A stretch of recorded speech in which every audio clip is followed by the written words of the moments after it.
ठीक है जी।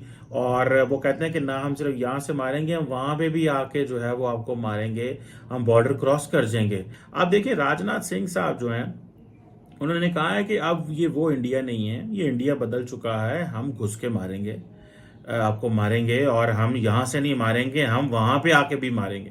भारत और पाकिस्तान की बात करें तो वही बात थी। इंडिया ने अभी जब अमेरिका में थे प्राइम मिनिस्टर मोदी, तो उन्होंने वहाँ पे कहा जनाब के पाकिस्तान तो, और उन्होंने they made the White House agree on that statement कि जी Pakistan sponsors terrorism, cross border terrorism, so and so. आप इग्नोर नहीं कर सकते। अगर भारत अगर एक मिसाइल दाग देता है और वो मिसाइल पाकिस्तान आ जाता है, और पाकिस्तान की सरकार को इस चीज़ का पता चलता है कि ये मिसाइल तो इन्होंने फायर की, और हमारी लीडरशिप जो है वो प्रेस कॉन्फ्रेंस करके ये बताती है कि हम उस मिसाइल को देख रहे थे, वो आ रहा था, फिर वो आ गया, फिर वो गिर गया, और फिर हमने उसको देखा, फिर हम वहां पे पहुंचे।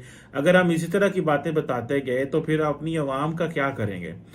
और मैं देखता हूं कि पाकिस्तान की एक क्रॉस स्पेक्ट्रम कोई सियासी लीडरशिप, मजहबी हो, दाएं बाजू के हो, बाएं बाजू के हो, किसी सियासी जमात को फर्क ही नहीं पड़ता। खुल्लम खुल्ला वो कह रहे हैं कि हम नहीं चाहते कि हमारा जो नेबर है वो हमारे साथ they should do mess with us.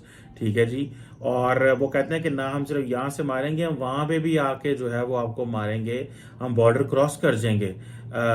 अब ये जो क्वेश्चन है, ये आई रियली वांट कि इसको क्या इंटरनेशनल कम्युनिटी इसका नोटिस ले रही है। हम इसीलिए कन्वेंशनल मिलिट्री कैपेबिलिटी में समझते हैं कि इंडिया हमसे बहुत आगे है, इंडिया की फोर्स ज़्यादा है, फिर हमसे जंग लड़ी नहीं जानी, जंग लंबी हो जानी है, और हम ये प्रोटेक्टेड वॉर नहीं लड़ सकते। उसके लिए कहा जाता है कि पाकिस्तान के पास शायद लड़ने के लिए 26 दिन की हमारे पास रिसोर्सेज हैं। अमूमन इतनी आसान तो नहीं होती जंगें लड़ना।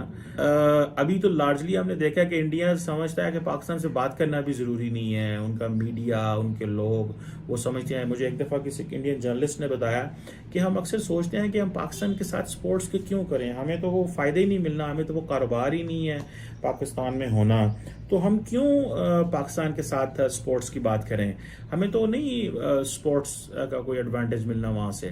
तो ये क्वेश्चंस हैं इंडिया के पास बहुत ज़्यादा तेज़ी से आ रहे हैं कि यार पाकिस्तान की तो क्रिकेट ही कोई नहीं है, पाकिस्तान की स्पोर्ट्स ही कोई नहीं है। सो इंडिया समझता है कि this is an irrelevant country. तो जिस तरह अगले दिन मुझे किसी ने बताया, मैंने शायद देखा, मैं ट्रैवल कर रहा था, मैं फॉलो नहीं कर सका कुछ चीज़ों को, तो उन्होंने मुझे बताया कि शायद मोदी साहब ने कुछ स्टेटमेंट दिया है और उन्होंने कोई कहा कि शायद उनको रहने दो, वो खुद ही मर जाएंगे, वो खुद ही ख़त्म हो जाएंगे। तो इट मीन्स के एक तासुर दिया जा रहा है कि हाँ हमें तो चाइना से बात कर बीट करना है। मुझे किसी रिसेंटली मैंने किसी से बात हुई तो उन्होंने कहा जी कि हम तो पाकिस्तान तो हमारा कॉम्पिटिटर ही नहीं है, हमारा कॉम्पिटिटर तो चाइना है। भारत और पाकिस्तान की बात करें तो वही बात थी। इंडिया ने अभी जब अमेरिका में थे प्राइम मिनिस्टर मोदी, तो उन्होंने वहाँ पे कहा जनाब के पाकिस्तान तो, और उन्होंने they made the White House agree on that statement कि जी Pakistan sponsors terrorism, cross border terrorism, so and so. India जो है वो दे डोंट बाय चाइनीज और Russian perspective on so many things.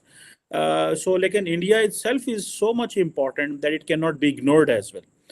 कि आप इसको इग्नोर भी नहीं कर सकते, because Chinese part bilateral trade भी अच्छी है, रशिया का भी मेन पार्टनर है, और रशिया इन चाइना जो है, इंडिया इसका एडवांटेज भी लेता है एससीओ का, to show it to the West के देखो हम G7 में भी इनवाइट किए जाते हैं अभी, और हम वेस्टर्न ग्रुपिंग्स में भी हैं, और हम इस ग्रुप में भी मौजूद हैं। So this is a win win situation for prime minister Modi, and particularly the elections are coming next year.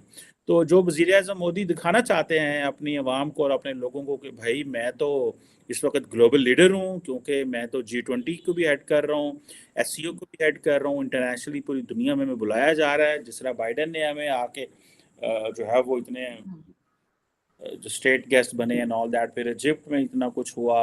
तो ये चीज़ें जो है दैट टेल्स के जो मोदी साहब हैं उनके लिए एससीओ मीटिंग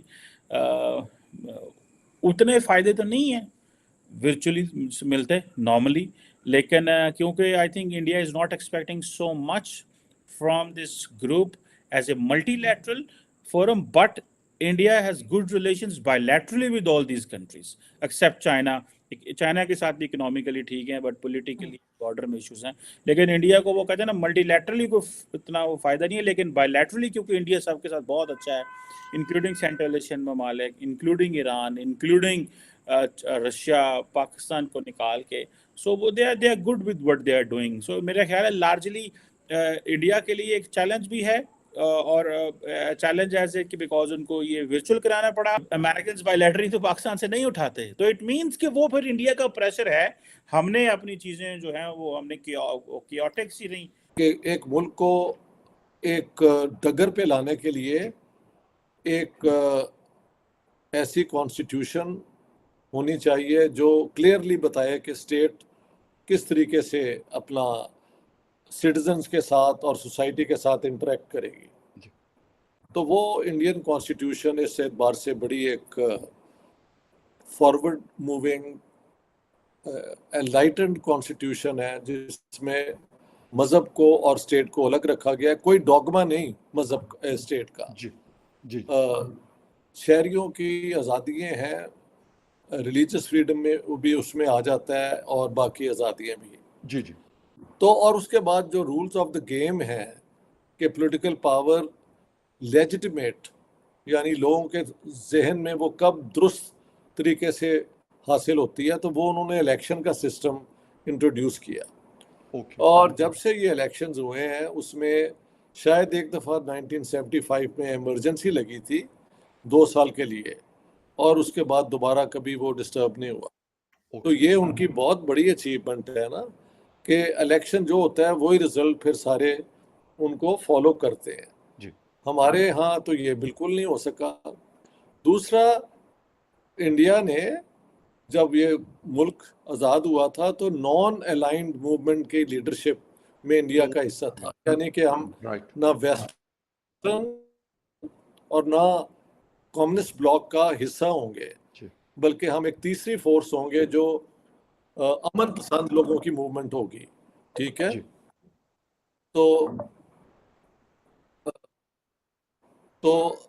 उस पर ये गामजन रहे. फिर उन्होंने शुरू से ही अपनी जो एजुकेशन को मॉडर्न, साइंटिफिक, टेक्निकली एडवांस्ड किस्म की आईटी इंस्टीट्यूशंस बनी. और मज़े की बात है कि उस ज़माने में हिंदुस्तान के पहले जो थे एजुकेशन मिनिस्टर वो मौलाना अबुल कलाम आज़ाद थे, और जाहिर है प्राइम मिनिस्टर जवाहरलाल नेहरू थे, जिन्होंने उनको पूरा सपोर्ट किया. हाल ही में भारत के डिफेंस मिनिस्टर राजनाथ सिंह ने ये बयान दिया कि हम पाकिस्तान को बॉर्डर क्रॉस करके भी मारेंगे अगर पाकिस्तान ने कोई पहले की तरह टेररिज्म की घटना की भारत के अंदर. तो इसके बाद पाकिस्तानी मीडिया में बहुत ही ज़्यादा एंग्जाइटी वाला माहौल देखने को मिला. इस पर पाकिस्तानी मीडिया का कहना है कि भारत हमेशा हमें धमकी देता है घुस के मारने की, लेकिन हमारे जो पॉलिटिशियंस है वो कुछ भी जवाब नहीं देते. और इसके 2 रीज़न है, क्योंकि पाकिस्तानी पॉलिटिशियंस के पास एक तो जवाब नहीं है, दूसरा उनके पास वो कैपेबिलिटी भी नहीं है कि कन्वेंशनल वॉर में वो इंडिया का सामना कर सकें. और ये चीज़ पाकिस्तानी आर्मी भी जानती है, इसीलिए पाकिस्तानी आर्मी का भी इस पर कोई बयान नहीं आता. पाकिस्तानी मीडिया का वही पुराना घिसा पिटा नैरेटिव कि अगर भारत ने हमारे ऊपर हमला किया तो हम न्यूक्लियर वॉर कर देंगे, न्यूक्लियर बॉम्ब मार देंगे. जो उनके मिनिस्टर शेख रशीद भी कह चुके हैं कि उनके पास पाव किलो के बॉम्ब हैं, जो ऐसे बॉम्ब हैं जो सिर्फ हिंदुओं को मारेंगे, मुस्लिम्स को नहीं. और इन्हीं बयानों की वजह से पाकिस्तान का आज ये हाल है कि उनके पास इतनी भी कैपेबिलिटी नहीं है कि वो भारत के बयान का पलटवार कर सकें.